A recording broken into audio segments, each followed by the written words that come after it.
Merci de choisir Financial Afrique pour vous informer. Le grand débat de FA reste au Niger, pays frappé depuis le 26 juillet dernier par un coup d'État. Après avoir donné plusieurs voies de sortie aux poutistes axés sur le dialogue suite au refus de ces derniers, la CEDEAO a décidé d'activer sa force en attente à l'issue de la réunion des chefs d'État de la CEDEAO tenue le jeudi 10 août à Abuja. Alors, une décision soutenue par l'Union africaine, aussi par la France, qui, il faut le rappeler, possède 1500 soldats sur le sol nigérien. Mais la question que nous nous posons aujourd'hui, donc le grand débat de Financial Afrique, va-t-on vers la guerre? Qui va payer la guerre? Monsieur Wade, vous qui êtes l'invité du débat d'aujourd'hui, je rappelle que vous êtes le directeur de publication de Financial Afrique et journaliste aussi. Bonjour et merci d'être avec nous. Bonjour Dominique, bonjour, chers téléspectateurs, c'est un plaisir de vous retrouver. Alors, je l'ai dit d'entrée, hein, va-t-on vers la guerre? Qui va payer la guerre? Combien va coûter la guerre? Effectivement, c'est une question d'actualité puisqu'hier, il y a eu cette réunion, ce sommet de la CEDEAO qui s'est terminé sur une dizaine de résolutions, mais la plus importante, c'est la réactivation de la force en attente, c'est-à-dire de l'ex-ECOMOG, du groupement d'intervention de la CEDEAO, qui va aller rétablir, selon le communiqué, l'ordre au Niger. Mais non, la question qui est vraiment dont nous nous posons aujourd'hui, en tant qu'un magazine financier, nous voulons vraiment savoir combien va coûter la guerre et qui va payer cette guerre. Voilà, écoutez, jusque-là, on peut dire déjà combien a coûté le coup d'État. Moi, je pense que c'est une question essentielle, puisque quand on voit le gel de la coopération américaine et européenne, c'est ces deux programmes qui font à peu près 2 milliards d'euros. Deuxièmement, si on considère que chaque semaine, le Niger intervient au niveau de l'agence IMO à titre, c'est-à-dire les mécanismes de financement des États de l'Union économique et monétaire ouest-africaine. Donc, le pays programmait à peu près 30 milliards de francs CFA par semaine, c'est-à-dire 45 millions d'euros. Le 31 juillet, donc, l'émission a été gelée. Le 7 août, l'émission a été gelée. Donc, ça veut dire que à peu près chaque semaine, on a 45 millions de perdus et jusqu'à rétablissement de l'ordre. Troisièmement, il y a la dégradation de la perception qu'ont des investisseurs sur le Niger. Donc, beaucoup de projets vont être en stand-by. Alors, autre élément stratégique et important, c'est le fameux gazoduc qui devait relier le Niger au Bénin et qui devait exporter le pétrole nigérien. Ce gazoduc est, je rappelle, réalisé par une société chinoise. Aujourd'hui, il y a de grosses interrogations sur justement le pétrole nigérien. Donc, c'est pour vous dire, et vous le martelez encore, un coup d'État, c'est un compte d'exploitation irrationnel. Le Niger a perdu beaucoup d'argent sur cet imbroglio. À l'heure où je vous parle, donc, on se dirige vers une autre étape, c'est l'intervention. Combien cela va-t-il coûter? Déjà, s'agissant du Niger, je dis que c'est le pays le plus pauvre de la région. Le PIB par habitant est de 525 $. Donc, c'est un pays extrêmement pauvre qui n'arrive pas déjà à financer l'ensemble de son budget et qui dépend de l'aide extérieure. D'autres pays aussi de la région le sont, mais le cas du Niger est particulier. S'agissant de la CEDEAO, elle a un budget de 400 milliards de francs CFA. Donc, c'est un budget qui sert exclusivement au rétablissement et de la paix, aux missions, à l'approfondissement de l'intégration et à des interventions périodiques pour rétablir des situations difficiles. Alors, combien va coûter la guerre? Je dirais que c'est une question importante parce que certainement la logistique, le transport des troupes demanderait certains sacrifices aux États. D'ores et déjà, on peut dire, selon nos confrères d'Africa Intelligence, dans leur livraison de ce matin, que les États-Unis s'opposeraient à financer une telle intervention. Les États-Unis qui, je le rappelle, comptent 1000 personnes stationnées déjà au Niger, 1000 soldats. La France, 1500 soldats. Donc, tout est question finalement de diplomatie. Tout est finalement question de diplomatie. Du côté du Niger, est-ce que le pays dispose de moyens pour faire face à cette intervention militaire? Alors, pas vraiment. Déjà, quand on sait que l'armée est divisée, parce qu'aujourd'hui, au Niger, vous avez les pro-putsch et les anti-putsch. Donc, on se dirige vers un affrontement qui pourrait être fratricide, puisqu'il y a un conseil de la résistance qui a été institué. Donc, l'armée est extrêmement divisée au Niger.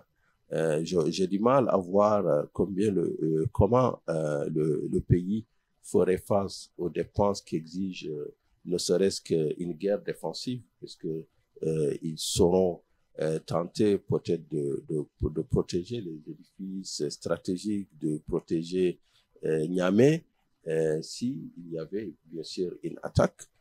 Mais je pense que, et hélas, c'est le cas de le dire, le Niger, comme le Mali, comme le Burkina, compterait plus sur une intervention extérieure qui est extrêmement hypothétique de la Russie, voire même de la Corée du Nord, que plutôt sur nos propres forces.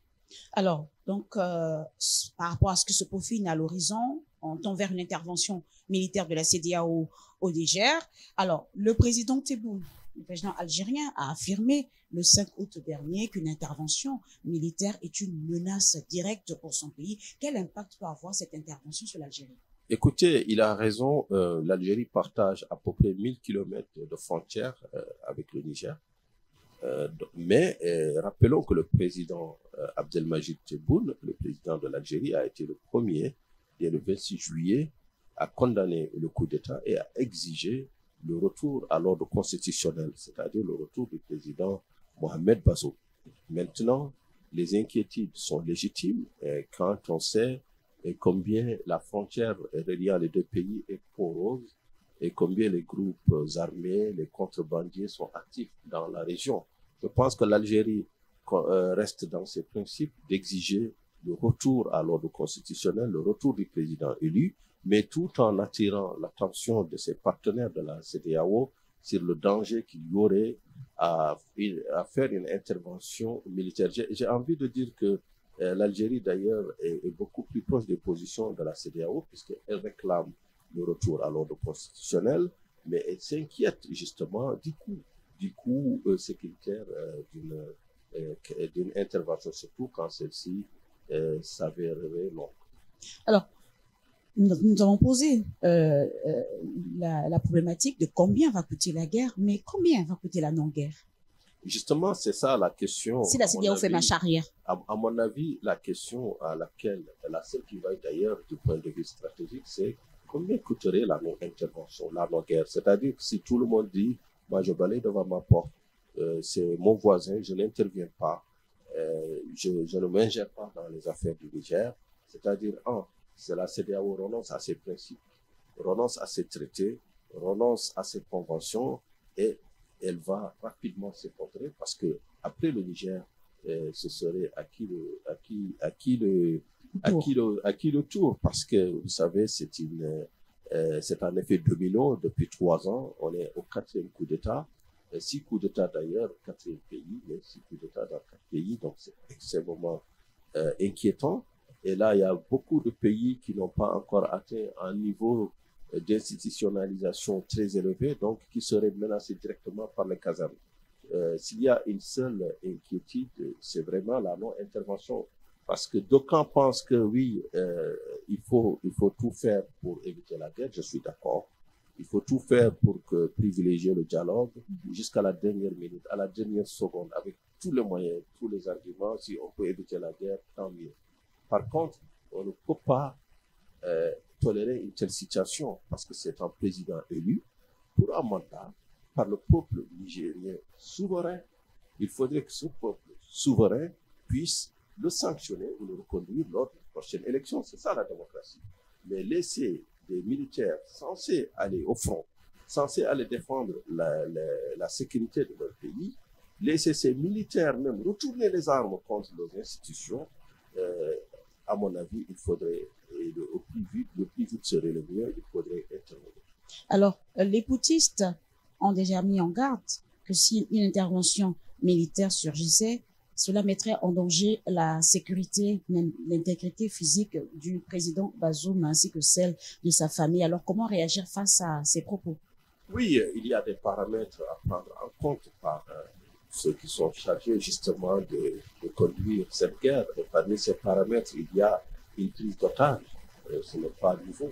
Une prise d'otage d'un président, de sa famille, de ses proches, et en même temps un emprisonnement de plusieurs ministres à l'intérieur du pays. Donc, visiblement, les militaires putschistes font du président Bazoum un bouclier contre toute intervention. Mais ça, on l'a vu un peu partout dans le monde. Je pense que cela ne va pas dissuader la CEDEAO d'intervenir, mais il faut tout pour préserver la vie du président Bazoum. Et de toute façon, comme ils l'ont réitéré, les militaires sont comptables de sa vie, de sa sécurité. Alors, la CEDEAO persiste, les putschistes insistent qu'ils ne vont pas fléchir. Et si une solution pacifique n'est pas trouvée, va-t-on vers une sortie du Niger, du Burkina, du Mali, des pays qui soutiennent les putschistes de la CEDEAO? Écoutez, au jour d'aujourd'hui, les pays que vous venez de citer sont vraiment des accusés. La CEDEAO a des principes, a des règles, a des éléments de convergence qui sont très forts, aussi bien des convergences économiques, mais aussi institutionnelles, qui sont décidées d'un commun accord par tous les pays membres. Donc aujourd'hui, le Mali, par exemple, est en sursis, puisque en ordre normal devrait revenir normalement en mars 2024. Idem pour le Burkina qui est en transition, idem pour la Guinée qui est en transition, mais on ne saurait tolérer dans cette longue marche de la CEDEAO vers une institutionnalisation, vers une démocratisation, vers la CEDEAO des peuples en espace libre, démocratique, où l'aventure humaine prendrait sa place, où on aura une normalité de niveau international. Parce que je rappelle encore que la CEDEAO est l'un des rares espaces africains où les citoyens peuvent circuler librement et vaquer à leurs occupations. Donc c'est des acquis qui sont précieux et qui sont jalousés d'ailleurs. Donc il ne faudrait pas que la CEDEAO, une seule minute, soit distraite par cette mission qui est de sauver le bien commun, c'est-à-dire la liberté, la démocratie. Monsieur Wade, nous vous remercions pour cette analyse concernant une éventuelle intervention militaire au Niger. Nous avons évalué la question sur combien coûterait la guerre. Merci pour tous ces propos que vous nous avez délivrés dans ce grand débat de Financial Afrique. Je rappelle que vous êtes le directeur de publication de Financial Afrique et journaliste. Merci beaucoup Dominique Mabika et à travers vous, je salue l'ensemble des internautes qui nous suivent et on leur demande de nous retrouver la semaine prochaine pour une nouvelle émission. Merci beaucoup de nous avoir suivis. Merci pour votre fidélité. L'information continue sur financialafrique.com.